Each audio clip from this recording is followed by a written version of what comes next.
Hello dear students, welcome to Accounts in Telugu by Professor Devika Bhatnagar. Higher purchase లో మనం last క్లాస్లో in the books of purchaser మనము journal entries నేర్చుకున్నాము and ledger accounts కూడా నేర్చుకున్నాము. ఈరోజు in the books of vendor అంటే in the books of seller అంటే అమ్మే అతని పుస్తకాలలో మనము journal entries and also ledger accounts చేద్దాము. సేమ్ ప్రాబ్లం తీసుకున్న లాస్ట్ టైం తీసుకున్న ప్రాబ్లం అందుకని నేను ఏం చేయలేదు, ఇట్లనే ఉంచేసిన యాజ్ ఇట్ ఈస్గా. ఈ కార్నర్ అంతా మనం చేసిందిగా అదే ప్రాబ్లం సేమే. ఇంట్రెస్ట్ క్యాలిక్యులేషన్ చేసాము అండ్ డెప్రిసియేషన్ క్యాలిక్యులేషన్ చేసాము. కాకపోతే in the books of vendor, సెల్లర్ని వెండర్ అంటాం, హయ్యర్ వెండర్, ఆయన పుస్తకాల్లో చేద్దాము. ఇప్పుడు చూడండి ఏమంటున్నాడు ఇక్కడ. ఏం లేదు, చాలా సింపుల్ ప్రాబ్లం, మంచిగా అర్థమవుతుంది మీకు. నమ్ముతారా? సరే. Make journal entries and ledger accounts in the books of Shyam and company. ఇంతకుముందు ఏంటి, రామ్ అండ్ కంపెనీలో చేసాం కదా. Ram and company purchaser, seller ఎవరు, శ్యామ్ అండ్ కంపెనీ. ఈ సెల్లర్ పుస్తకాల్లో చేయమంటున్నాడు. సేమ్ డాటా, ఎప్పుడు కొన్నాడు, ఇది ఇంతది, అది మొత్తం చెప్పిందే కదా. సరే, క్యాలిక్యులేషన్స్ కూడా చేసేసినాము. Journal entries కొద్దాము. అక్కడ మనకు 6 జర్నల్ ఎంట్రీస్ ఉన్నాయి కదా. ఒకటి purchasing of asset, initial payment, interest due, down payment, and ఇంకొకటి ఏంటది interest transferred, depreciation, providing depreciation. ఆరోదేమో ఇంట్రెస్ట్ అండ్ ఏంటది depreciation transfer to profit and loss account. 6 entries. ఇక్కడ కూడా 6 ఎంట్రీస్. మీకు ఈజీగా అర్థం చేస్తే ఏం భయపడక్కర్లేదు. ఫస్ట్ ఎంట్రీ ఏంటంటే అక్కడ మనము పర్చేజింగ్ అసెట్ కదా, ఇక్కడ సెల్లింగ్ అసెట్. ఎందుకంటే వెండర్ పుస్తకాల్లో రాస్తున్నాము. అమ్మే అతను కదా, ఇతను అమ్మాడు, మెషినరీ అమ్మాడు. అమ్మినప్పుడు ఏమవుతుంది, ఇతనికి జనరల్గా క్యాష్ వస్తే క్యాష్ అకౌంట్ టు అమ్మకాలను రాసుకునేవాడు. కానీ ఇక్కడ క్యాష్ రావట్లేదు కదా, ఇన్స్టాల్మెంట్ కాబట్టి ఇన్స్టాల్మెంట్లు ఎప్పుడైనా ఎవరికి అమ్మారో వాళ్ళ పేరు రాయాలా. అదే Ram and company account to higher sales account. Ram and company account to higher sales. ఒకవేళ క్యాష్ వచ్చుంటే క్యాష్ అకౌంట్ టు సేల్స్ అని రాసుకునేవాళ్ళం. క్యాష్ కాదు కదా, కాబట్టి మనము రామ్ అండ్ కంపెనీకి అమ్మాము ఇది అనేసి ఎంత అమౌంట్ 12,894 రాసుకున్నాము. ఇది ఒకటేసారి అమ్మాము కదా, అందుకని సెకండ్ ఇయర్ థర్డ్ ఇయర్లో ఎంట్రీ లేదు. సెకండ్ ఎంట్రీ ఏంటి, ఇనీషియల్ పేమెంట్. అక్కడ కూడా ఇనీషియల్ పేమెంట్కే సెకండ్ ఎంట్రీ రాస్తాం, ఇక్కడ కూడా ఇనీషియల్ పేమెంట్. ఇనీషియల్ పేమెంట్ అతను ఇస్తున్నాడు, మనకు వస్తుంది. మనం ఎవరము, అమ్మేవాళ్ళము, సెల్లర్స్ కదా, వెండర్స్ అంటే మనకు వస్తుంది. వచ్చినప్పుడు ఏంటి, bank account to Ram and company. ఎందుకు వచ్చింది ఎంట్రీ, బ్యాంక్ అకౌంట్ అంటే debit what comes in. Ram and కంపెనీని ఎందుకు క్రెడిట్ చేస్తాము, క్రెడిట్ ద గివర్. అతను ఇస్తున్నాడు కాబట్టి ఇచ్చే అతన్ని మనం క్రెడిట్ చేస్తాం. మనకేమొస్తుంది, డబ్బులు వస్తున్నాయి బ్యాంక్ నుంచి, కాబట్టి bank account to Ram and company అంటాము. ఎప్పుడు వచ్చినా కానీ బ్యాంక్ అకౌంట్ టు ఎవరి దగ్గర నుంచి వస్తుంది, రామ్ అండ్ కంపెనీ నుంచి వస్తుంది. ఎంత, 2000. ఇది అయిపోయింది. తర్వాత ఇంట్రెస్ట్ అక్కడేంటి డ్యూ, ఇంట్రెస్ట్ డ్యూ. ఇక్కడేంటి ఇంట్రెస్ట్ వస్తుంది. ఇంట్రెస్ట్ ఎక్కడ ఉంటుంది, ప్రాఫిట్ అండ్ లాస్ అకౌంట్లో క్రెడిట్ సైడ్లో ఉంటుంది. అంటే ఇన్కమ్ కదా, ఇన్కమ్ ఎప్పుడైనా క్రెడిట్ సైడ్, కాబట్టి ఇంట్రెస్ట్ మనం క్రెడిట్ సైడ్లో రాసాము. అక్కడ ఇంట్రెస్ట్ని డెబిట్ సైడ్లో రాసాము, ఎందుకంటే అక్కడ అతనికి నష్టము పే చేయాలా. ఇక్కడేమో ఇన్కమ్ కాబట్టి క్రెడిట్ సైడ్లో రాసాము. ఎవరి నుంచి వస్తుంది, రామ్ అండ్ కంపెనీ నుంచి వస్తుంది. Ram and company account to interest account. ఇది థర్డ్ ఎంట్రీ. నరేషన్ రాసుకోండి. ఫస్ట్ దానికి being machinery sold to Ram and company, second దానికి being initial amount or being down payment received from Ram and company. దీనికి బీయింగ్ ఇంట్రెస్ట్ రిసీవ్డ్, అక్కడ interest due, ఇది received. తర్వాత fourth entry installment amount వచ్చింది. అక్కడ కూడా సేమ్ ఇయే ఎంట్రీలు 4. అక్కడ ఇన్స్టాల్మెంట్ పే చేసాడు, ఇక్కడ ఇన్స్టాల్మెంట్ వచ్చింది. వచ్చినప్పుడు ఏంటి, బ్యాంక్ అకౌంట్ టు ఎక్కడి నుంచి వస్తుంది, Ram and company. Bank account to Ram and company. ఈ 2 ఎంట్రీలు సేమ్, అక్కడ కూడా అంతే. ఈ 2 ఎంట్రీలు సేమే కదా, అందుకని నేను ఇట్లా ఆరో మార్క్ పెట్టాను. ఇదే ఎంట్రీ మనకి ఇక్కడ వస్తుంది. ఇదేంటి, for receiving the first instalment ఎంత, 4,000 కదా. 4,000 అన్ని. ఈ ఫస్ట్ ఇయర్ కూడా 4,000, సెకండ్ ఇయర్ 4,000, థర్డ్ ఇయర్ 4,000 వేసుకున్నాను. ఇక్కడ ఇంట్రెస్ట్ అయితే మారుతూ ఉంది కదా, ఫస్ట్ ఇయర్ 545 వేసుకున్నాము, సెకండ్ ఇయర్ 372, థర్డ్ ఇయర్ 189 వేసుకున్నాము. తర్వాత ఇక్కడ డెప్రిజియేషన్ ఉండదు, మనకు అక్కడ డెప్రిజియేషన్ ఉండే ప్రొవైడ్ చేస్తామే డెప్రిజియేషన్ని, ఇక్కడ డెప్రిజియేషన్ లేదు. కానీ ఇంట్రెస్ట్ని మనము ట్రాన్స్ఫర్ చేయాలి. ఎక్కడికి? ప్రాఫిట్ అండ్ లాస్ అకౌంట్కి ట్రాన్స్ఫర్ చేయాలి. ప్రాఫిట్ అండ్ లాస్ అకౌంట్లో ఎక్కడ ఉంటుంది? ఇంట్రెస్ట్ క్రెడిట్ సైడ్లో ఉంటుంది కదా, ఇన్కమ్ కదా, అందుకని క్రెడిట్ సైడ్లో ఉంటుంది. ఇదే ఎంట్రీ మనం ఇప్పుడు పాస్ చేస్తున్నాము.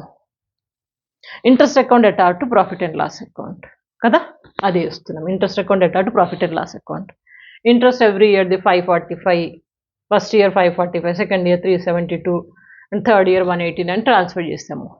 ఇంకా లాస్ట్ ఎంట్రీ ఒక్కటి గుర్తుపెట్టుకోండి, ఇక్కడ సేల్స్ ఉన్నాయి కదా, సేల్స్ని మనం ట్రేడింగ్ అకౌంట్కి ట్రాన్స్ఫర్ చేస్తాము. ట్రేడింగ్ అకౌంట్లు ఎక్కడ ఉంటాయి సేల్స్? గుర్తుందా? ట్రేడింగ్ అకౌంట్లో ఎక్కడ ఉంటాయి sales?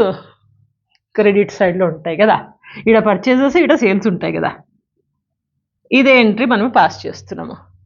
Transferring the sales to trading account అంటే sales account attach to trading account, ఇదే రాస్తున్నాం. Higher sales account attach to trading account, దీని ప్రకారం రాసాము. ఇక్కడేమో being interest transfer to P&L account, being interest transfer to P&L account. ఇదేంటి? Being sales transfer to trading account, being sales transfer to trading account. ఇది ఒకటేసారి transfer చేస్తాం, ఈ అమౌంట్ని ఇక్కడ ట్రాన్స్ఫర్ చేస్తున్నాం ఒకటేసారి. సెకండ్ ఇయర్ థర్డ్ ఇయర్ ఏమి ఉండవు, ట్రాన్స్ఫర్ అవును, కొన్నది ఒకటి, అమ్మింది ఒకసారి, ఆ అమ్మిన అమౌంట్ని ట్రేడింగ్ అకౌంట్కి ట్రాన్స్ఫర్ చేస్తాం ఫస్ట్ ఇయర్లోనే, అయిపోయింది. ఎంట్రీస్ అయిపోయినాయా? ఇప్పుడు లెడ్జర్ అకౌంట్స్. లెడ్జర్ అకౌంట్స్ ఏంటంటే ఇప్పుడు హయ్యర్ వెండర్ పుస్తకాల్లో కదా purchaser account important. Purchaser account ఇది రామ్ అండ్ కంపెనీ, ఈ అకౌంట్ ఇంపార్టెంట్. ఇక తర్వాత మనము interest account, higher sales account చిన్న చిన్న చేసేయచ్చు. ఇది చూడండి, జర ఫోకస్ చేయండి. Ram and company account. Ram and company first year చూడండి ఎక్కడ ఉన్నాడు, రామ్ అండ్ కంపెనీ డెబిట్ సైడ్లో ఉన్నాడు. డెబిట్ సైడ్లో ఉన్నాడు కాబట్టి 2 హయ్యర్ సేల్స్ అని ఇక్కడ రాసుకుంటాము. 2 హయ్యర్ సేల్స్ రాసుకున్నామా? ఇంకెక్కడ ఉన్న Ram and company credit side ఉన్నాడు. క్రెడిట్ సైడ్లో అంటే బై బ్యాంక్ అని రాసుకున్నాము. ఇంకెక్కడ ఉన్న రామ్ అండ్ కంపెనీ డెబిట్ సైడ్లో మళ్ళీ వచ్చిండు, సో డెబిట్ సైడ్లో 2 ఇంట్రెస్ట్ అకౌంట్ అంటాము. ఇంకెక్కడ రామ్ అండ్ కంపెనీ 4th ఎంట్రీలో కూడా ఉన్నాడు, క్రెడిట్ సైడ్లో ఉన్నాడు, బై బ్యాంక్ 4000. ఈ రెండిట్లో రామ్ అండ్ కంపెనీ లేడు, 4 చోట్ల ఉన్న 4 చోట్ల రాసుకున్నాము. రాసుకున్నాక అకౌంట్ని క్లోజ్ చేయాలి. ఇక్కడ ఎక్కువ ఉంది 13,439, దీంట్లోంచి 6,000 తీసేస్తే 7,439 వచ్చింది. ఇది balance carried down, balance brought down to the next year. ఇక్కడ నుంచి మనం ఈ జనరల్ ఎంట్రీ చూసుకోక్కర్లేదు, ఈ ప్రకారంగా మనం వేసుకుంటూ వెళ్ళిపోవచ్చు. మాటిమాటికి జనరల్ ఎంట్రీ చూసుకోవడం రాయడం ఏం అవసరం లేదు. ఎట్లనో చెప్తాను చూడండి, ఈజీ. ఫస్ట్ ఇది సేల్స్ అయితే సెకండ్ ఇయర్ ఉంటుంది కదా, అందుకని ఈ ఎంట్రీ రాదు. ఇంకేముంది డెబిట్ సైడ్లో మనకి ఇంట్రెస్ట్, కాబట్టి ఇంట్రెస్ట్ అమౌంట్ వేస్తాము. Interest amount second year interest అంతా ఇదేగా 372 వేసుకున్నాము. ఓకేనా? ఇంకా ఇక్కడ ఇనీషియల్ అమౌంట్ అది కూడా ఒకసారి వస్తుంది, ఈసారికి రాదు కదా సెకండ్ ఇయర్ నుంచి, కాబట్టి దీన్ని వదిలేద్దాం, ఇగ్నోర్ ఇట్. ఇది వదిలేయండి. ఇంకేముంది అక్కడ? Instalment amount. ఇన్స్టాల్మెంట్ ఏమంటాం? బై బ్యాంక్ అంట. బై బ్యాంక్ సేమ్ అమౌంటే కదా, బై బ్యాంక్ వేసుకున్నాము. ఓకేనా? ఈ రెండే వేసుకున్నాము. సో ఈ టోటల్ 7,811 మైనస్ 4,000 3,811 వచ్చింది. ఇది carry down and brought down. మళ్ళీ థర్డ్ ఇయర్లో సేమ్ ఇంట్రెస్ట్ ఇక్కడ వేసుకున్నాం, మళ్ళీ ఇక్కడ కూడా వేసుకుందాం. ఎంత? 189 కదా, 189 వేసుకున్నాము. మళ్ళీ ఇన్స్టాల్మెంట్ పే చేయాలి, ఇక్కడ చేసినాం కదా, ఇక్కడ కూడా చేద్దాము 4,000. థర్డ్ ఇయర్ కొంచెం కేర్ఫుల్గా చూడండి, మనకి టోటల్ 4,000 వచ్చింది, ఇక్కడ కూడా 4,000 టాలీ అయిపోయింది. టాలీ అయితేనే కరెక్ట్, లేకపోతే ఎక్కడో మీరు తప్పు చేశారని అర్థం. అంతే కదా, అక్కడ కూడా అంతే. హయ్యర్ వెండర్ అకౌంట్ చేసాం కదా, వెండర్ అకౌంట్ చేసినప్పుడు అది కూడా ఎండింగ్లో టాలీ అయింది, గుర్తుందా? ఇది కూడా అంతే, పర్చేజర్ అకౌంట్ టాలీ అయిపోతుంది. ఇది ఇంపార్టెంట్. ఇక దీని తర్వాత మనం ఇంట్రెస్ట్ అకౌంట్ చేస్తున్నాము. ఇంట్రెస్ట్ అకౌంట్ ఏం లేదండి, మనకి ఎక్కడ ఉన్నాయి ఇంట్రెస్ట్, ఈడో చోటు ఉంది ఇంట్రెస్ట్, ఇక్కడ చోటు ఉంది ఇంట్రెస్ట్, రెండే చోట్లు ఉన్నాయి. ఆ రెండు మనం ఇక్కడ వేసుకుంటూ పోతాము. ఫస్ట్ ఏంటి?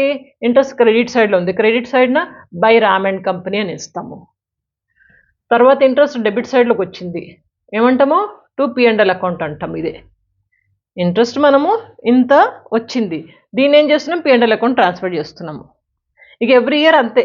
By Ram and company interest amount మారుతూ ఉంటుంది. First year 545, second year 372, third year 189 రాసుకుంటూ పోతాం. బై రామ్ అండ్ కంపెనీ ఇది అమౌంట్ని transferring to the P&L account. To P&L account 5 amount same amount transferring to P&L account. It's very easy.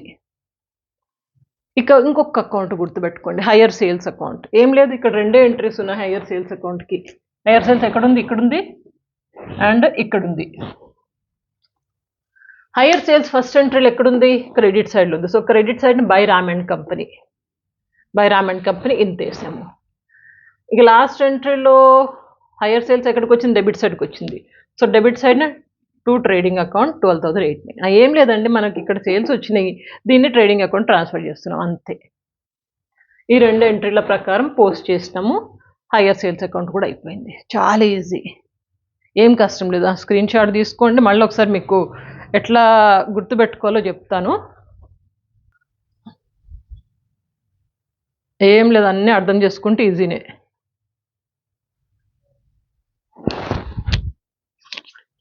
ఇక్కడ ఏం లేదండి, general entries అక్కడ 6 ఉండే, ఇక్కడ 6 ఉన్నాయి. ఫస్ట్ 4 అయితే సేమ్ యాజ్ ఇట్ ఈజే. ఇంకా 5వది ఏంటంటే మనకి డెప్రిసియేషన్ లేదు కాబట్టి ఓన్లీ డెప్రిసియేషన్ ఎంట్రీ లేదు. డెప్రిసియేషన్ బదులుగా మనం ఇక్కడ ఏం చేస్తున్నాము, ఉన్న ఇంట్రెస్ట్ని ట్రాన్స్ఫర్ చేస్తున్నాం ఎక్కడికి? ప్రాఫిట్ అండ్ లాస్ అకౌంట్కి. ఇక 6వ ఎంట్రీలో సేల్స్ని ట్రేడింగ్ అకౌంట్కి ట్రాన్స్ఫర్ చేస్తున్నాం, అంతే డిఫరెన్స్.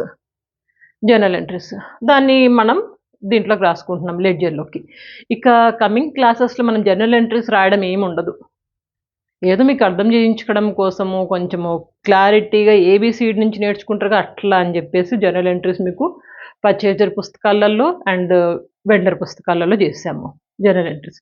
ఇక రాబోయే క్లాసులలో మనకు అదేమి ఉండదు, డైరెక్ట్గా లెడ్జర్ అకౌంట్స్ చేసేయడమే. ప్రాబ్లం ఏదో చూసుకుంటాము, లెడ్జర్ అకౌంట్ ఓపెన్ చేసేసి రాసుకుంటూ వెళ్ళిపోతాం, అంత సింపుల్. చాలా ఈజీ. ఎట్లా చేయాలో కూడా మీకు క్లియర్గా నేర్పిస్తాను. ఈజీనే, ఏం కష్టపడక్కర్లేదు కదా. ప్రాక్టీస్ బాగా చేయండి. ఒక్కరోజు ఎగ్జామ్ ముందర చదవకండి, అప్పుడు గుర్తుండవు ఇవన్నీ. ఏడ గుర్తుంటాయి ఒక్కరోజు ఎగ్జామ్ ముందర అంటే? కొంచెం ముందుగా నేర్చుకుని ఎగ్జామ్ ముందర జస్ట్ రివైజ్ చేయాలి.